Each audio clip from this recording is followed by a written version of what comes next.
Okay, you guys, welcome to another deck profile with Impostomon. Obviously, yet again, as I say in all the videos, we are currently waiting for the next BT set for Digimon. So I have picked up my hero in the meantime. I was playing it before on the side, but I feel it's better to show my review on certain things. So this time we're playing Shoto. Shoto, it's actually really nice. Um, he has an enhanced ability that states commit one foundation. Your attack gets +1 damage for every 2 ranged attacks in your discard pile, which you played predominantly a ranged deck. Uh, but then you also have things like I think there was a foundation or two that count themselves as range, but that doesn't matter. You mainly play him for his response. Commit, discard the top 3 cards of your deck. After your rival plays an enhance ability on a non-character card, cancel it. So, meaning you can go and do a lot of different things with this in this format. You can actually shut down Wall Cling. You shut down, I believe, Faith Shield to an extent, and other problematic things. I don't think Faith Shield has a response that negates the damage or something, or nullifies damage or something. I forget what it was, but anyway, just keep in mind, guys, whenever I build decks, it's always you never take cards from other decks. So all these decks that I posted up have their own cards in them, have their own sideboards built, which I don't show because there's no point in me showing what I would play. It comes down to the player preference because it's always about everyone having fun and always about everyone enjoying the game itself.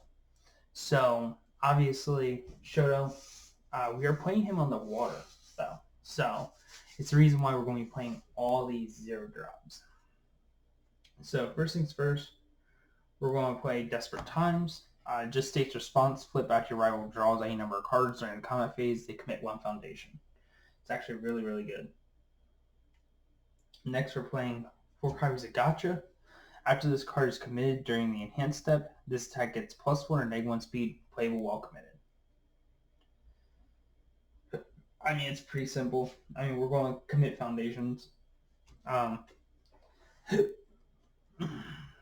surviving the final. It has enhance once per turn. This attack gets -1 speed. So being able to force your opponent's speed down is definitely a good thing in this format. Then we're moving to 1-drops. I believe this is our only 1-drop. Yeah, that's what it looks like. Ice Gliding. Commit. This attack gets +1 or -2 speed. If it is blocked, the next attack gets +1 or -1 speed. So what you do with this is you commit it, give your opponent's attack -1 speed. As long as you block that attack, then their next attack that turn gets -1 speed. So you force -1 speed on 2 cards for basically just committing a card, which is really good. Next on to the 2-drops. We are playing a lot of them, mind you. We're playing 4 copies of Making a Stand. Has enhance, flip, your rival discards low momentum. Enhance, your stun attack gets +1 damage. We do play a couple stun attacks in this deck, but for the most part, it's not really used. It's a 2-drop that fit the what we wanted done in this deck. So moving forward, Frozen, enhance, your turn, destroy 1 foundation, your rival commits 1 foundation. Forcing the commitment of assets is always, well, not assets, but foundations and whatnot and other materials is always good. 4 copies of Creepy Realization. This card obviously is seeing a huge amount of play due to what it can do, especially in late games. It has enhanced commit. This attack gets +1 or -1 damage for each card in your rival's card pool. So let's say they toss down, I don't know, 4 cards, okay? You're going to give -4 damage to them. Obviously, Mina doesn't really care because Mina has a card that just says, I believe it's a response or something, that just states, hey, look at me, I get +4 attack. I forget what it is. I think I have it in this deck, actually, to account for all that stuff. But moving forward, we do play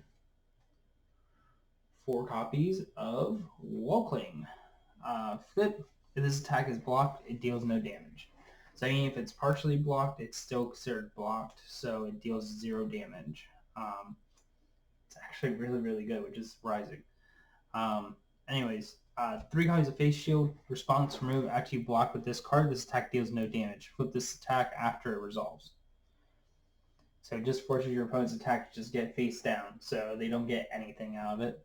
And then enhance, destroy this charge or stun attack gets -2 damage. You don't really play for that. You play for more for the response. I mean, it's really good. A lot of people are playing this. I believe the Hatsune deck I made, or the Jiro deck, one of the two, also play it. So we're playing 2 copies of Self Assurance to go and finish our 2 drops. Just states commit, changes of this attack, and destroy, draw 1 card for every 4 range attacks in your discard pile. Being able to go and refill your hand after you utilize a lot of your stuff is always good. And the last card we're playing is 4 copies of Defrosting. It just states enhance once a turn, discard the top card of your deck, choose one of the following effects. This attack gets +2 speed and -1 damage. This attack gets -1 speed and +2 damage. Being able to push damage out obviously is a huge thing, and being able to gain speed is obviously another huge thing in this format.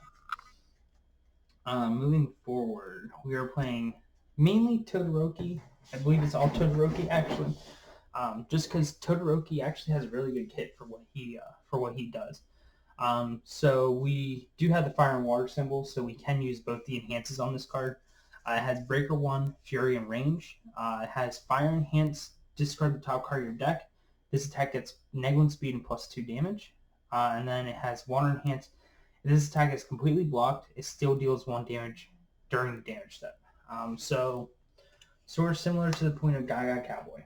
And if you need that 1 damage, because this does not state it cannot reduce your opponent's health below 1, being able to utilize this to burn them for 1 to go and attempt to seal a game is really, really good.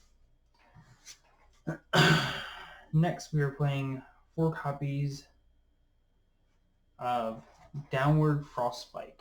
Enhance your next punch or range attack, because we're playing predominantly range attacks, gets +3 damage. And then Deadlock Enhances attack gains stun 3. So if your opponents don't put themselves in deadlock, you're hitting 3 other foundations, so that way they can't use them at all. And then next we are playing 4 copies of Massive Flash Freeze. Enhance, discard the top card of your deck. Your next check to play a range attack gets +1. Obviously, almost all of our attacks are ranged. This one's a punch slam, but predominantly we're playing mainly range attacks or cards that support range attacks. Deadlock Enhance, the next check you make to play an attack passes. So this does come up in a couple situations with some of our 5 drops. Being able to force them to pass is really, really good. And then we're playing 4 copies of Ice Storm. Obviously, this is the misprinted variation. The only thing that's misprinted, though, is the artwork. And that's about it. So it has Breaker 2, Powerful 3, Range, obviously. And then it has Enhance. This attack cannot be blocked by attack cards, which is really, really good because you force your opponent to be unable to use like Chariot and everything to go and reduce your speeds for the turn. And you force your opponent to be unable to block with other things. I forget what other attacks there are, but there's other attacks in the format that do things. And then it has a Deadlock Enhance. This attack gets +2 speed. The speed of this attack cannot be reduced. So being able to force your speed all the way up to 6, if not higher, and unable to be reduced is actually phenomenal. So yeah, and then moving on to our 5 drops. This is what I mean by it's misprinted. I obviously have the 4 Giant Ice Wall and then 4 Ice Storm. It's just misprinted. The artwork's just one zoomed in and one zoomed out is all. We are playing 4 copies of Giant Ice Wall, which just has Breaker 1, Range, and Stun 2. Has Enhanced, discard momentum. Your next range attack gains Stun 2. It's actually really, really good, and it's actually relevant currently in this format. And on top of that, we have cards that have like Stun, what is that? Like we can give Stun 3 if they're deadlocked, so. And then lastly, for our range attacks, we're playing 3 copies of Cinder Convection. I was tempted to go and bump this up to 4. There's actually a lot of times where this does come up. But it has powerful 3, stun 1. It's a range and charge. It states discard momentum. This attack gets +1 to all of its keyword ratings. So you get stun 2, powerful 3, uh, and that's it. And then if we ever get anything in the future that gives us more keywords, obviously this is going to be huge. And then enhance it. This attack is not blocked. Both players lose 2 health. Yet again, same theory behind like Gaga Cowboy. If it's not blocked, your opponent's taking 2 regardless. Um, yeah, if it's not blocked, your opponent's taking 2 minimum. Uh, well, actually, no, your opponent's going to take 7 minimum because of the attack rating. But it's just the point that this is sort of like our finisher in the deck. Obviously, it's not a huge finisher, but it is a finisher technically. So, but yeah, it's Todoroki's fairly straightforward. Obviously, you can play the Mineta package. You can play a lot of throws in this deck. Hell, you can even play like graceful maneuvers. What's their plans to go and like shut down certain decks, tape and Cinder Convention. You can play all of Mina's kit, Mineta, etc. You can play all that stuff in here if you really, really wanted to. But I want to stick this to just pure Todoroki as much as possible. Obviously, all the attacks are just Todoroki for the most part. I also mainly wanted to stick with the ice aspect because season 1, that's all Todoroki used. He didn't want to use his fire, so he was severely limiting his potential. But yeah, so I hope you guys enjoyed this video. Obviously, we have that raffle nearing the end. Worst comes worst, I will go and sit there and post up just a random post in regards to it, and we will to announce the winner, not for like a video or anything. But yeah, I hope you guys all have a great day, and I hope you enjoyed this deck profile.